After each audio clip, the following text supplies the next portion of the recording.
ఈ విధంగా ట్రాన్స్ఫర్లు బదిలీలు చేయాల్సిన పరిస్థితి ఉంటుందా, లేకపోతే ఇన్ని మార్పులు చేసుకోవాల్సినటువంటి పరిస్థితులు ఉంటాయా? అదే నిజమైతే అంత బలం ఉంటే ఇంత మార్పులు ఎందుకు సార్? మంత్రులను మార్చేసి ఎమ్మెల్యేలు మార్చేసి అసలు తీసేస్తున్నాను అంటున్నావు.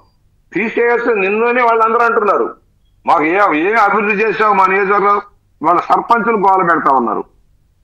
కేంద్రం ఇచ్చే నిధులన్నీ పక్కదారి పెట్టిపోయినాయి, స్కీములన్నీ ఒట్టిపోయినాయి. జగనన్న కాలనీలో దగా చేసావు, మోసం చేసావు. టిట్కో ఇళ్లలో మోసం చేసావు, దగా చేసావు. నిరుద్యోగులను దగా చేసావు. ఏ పథకం సక్రమంగా అమలైంది? 95% అమలు చేశానంటాడు. ఎక్కడండి నీ నవరత్నాలు? అంటే నవమోసాలుగా మారిపోయింది. దగా చేసావు. ఏ పథకం సక్సెస్ఫుల్ లేదు. లబ్ధిదారుల సంఖ్య ఎంత, నువ్వు ఎంతమందికి సహాయం చేశావు, వాళ్ళ మీద తిరిగి వసూలు చేసింది ఎంత అని లెక్క చూస్తే ఒక్కొక్కడు 10 రెట్లు అదనంగా చెల్లించారు నీకు. బ్రాందీ వల్ల కావచ్చు, పెట్రోల్ డీజిల్ రేట్లు కావచ్చు, గ్యాస్ రేట్ల వల్ల కావచ్చు, ఇళ్ల పనులు చెత్త పనుల మీద అన్నిటి మీద బాధుడే బాధుడు. ఇవాళ జిఎస్టి రాష్ట్రానికి ఆదాయం పెరిగింది నీ బాధుడు వల్ల. ఆ ఆదాయం ఏమైపోతుందో తెలియటంలా.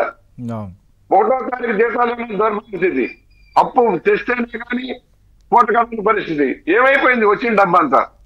దేనికి ఖర్చు పెట్టావు? ఇండస్ట్రీకి ఖర్చు పెట్టావా? రాయితీలకు ఇచ్చావా? ఏ ఇండస్ట్రీ వాళ్ళకి రాయితీలు ఇవ్వలా. కరెంట్ రేట్లు పెంచేసావు. కరెంట్ రేట్లు ఇష్టార్థంగా పెంచేసావు. ఎన్ని రేట్లు పెంచుతావు? ఆర్టీసీ రేట్లు పెంచావు, మద్యం రేట్లు పెంచావు, దగా చేస్తా ఉన్నావు. దోపిడీ ప్రజల యొక్క జేబులు కొల్లగొట్టి ఈయన జేబులు నింపుకున్నాడనే భావన ప్రజల్లో ఉంది.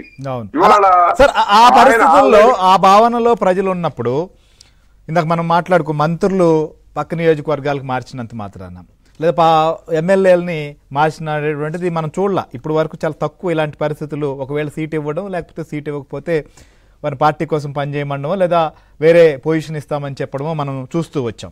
కానీ ట్రాన్స్ఫర్ బదిలీ చేస్తున్నారు కదా, అలాంటప్పుడు ప్రజలు అక్కడ వాళ్ళు లేదా ఈ మంత్రో లేదా ఎమ్మెల్యే పక్క నియోజకవర్గానికి వెళ్ళినంత మాత్రాన ఇవన్నిటిని పట్టించుకోకుండా ఉంటారా?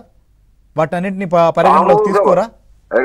ఎక్కడో అవసరాన్ని బట్టి ఒకటి జరిగినా అర్థం చేసుకోవచ్చు. సామూహిక బదిలీ ఒకేసారి 90 మందిని తొలగించడం దేనికి సంకేతం? వాళ్ళంతా టోటల్ ఫెయిల్యూర్. అంటే 4.5 ఏళ్ళలో మీరు రాష్ట్రాన్ని నష్టం చేశారు. మీ ఎమ్మెల్యేలు మీ మంత్రులు పని చేయలేదు. సరే, నీ సంగతి దేవుడు ఎరుగు. అంటే నువ్వేం చేసావు? గాడిదలు కాసావా 4.5 ఏళ్ళు? ఈ పని చేయని వాళ్ళని ఏం చేసావు నువ్వు?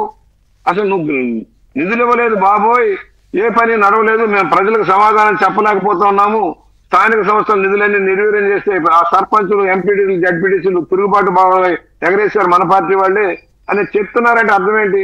ఏ రంగాన్ని వదలేదు శ్రీహరి గారు, ఏ రంగాన్ని. దురదృష్టం ఏంటంటే ఇందాక ఆదినారాయణ చెప్పి క్రీడా రంగం కానీ, టూరిజం కానీ చంద్రబాబు గారు పరుగులు పెట్టించారు. క్రీడా రంగం కానీ ఇప్పుడు హైదరాబాద్ లో కట్టిన బ్రహ్మాండమైన స్టేడియాలు చూశారు. ఆపరేషన్ గేమ్స్ కానీ అన్ని ఎలా నడిచావు. ఇవాళ ఆంధ్రప్రదేశ్ లో ఒక చిన్న మండల స్థాయి స్టేడియం కూడా నువ్వు కట్టలేకపోయావి. క్రీడలు పెట్టావా? కళాకారులకు ఏమైనా సహాయ సహకారాలు అందించావా? కళలు లేవు, సాహిత్యం లేదు, సంగీతం లేదు, అన్నిటినీ ప్రశ్నపట్టించాడు ఈ ముఖ్యమంత్రి. అన్ని రంగాలని ఎవరికి ప్రోత్సాహాలు లేవు. ఎవరైనా ఉంటే ఆస్థాన విద్వాంసులు అంటారు, దోపిడీదారులు. వాళ్ళకి పదవులు ఇచ్చానంటావు. నిధులు లేకుండా పదవులు ఇచ్చే ఉపయోగం?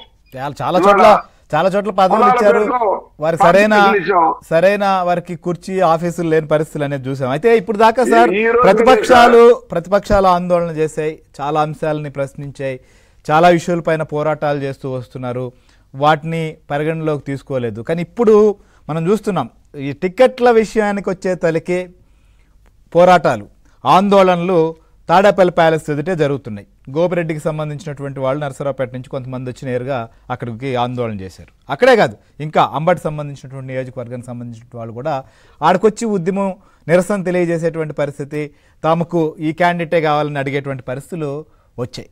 వీటిని ఎదుర్కొనే పరిస్థితి ఉందా? వీటిని ఏ రకంగా ఫేస్ చేసేటువంటి పరిస్థితులు ఉన్నాయి? ఇప్పుడు దాకంటే కార్మికులను పట్టించుకోకపోవచ్చు, లేదా ప్రతిపక్షాలను అరెస్ట్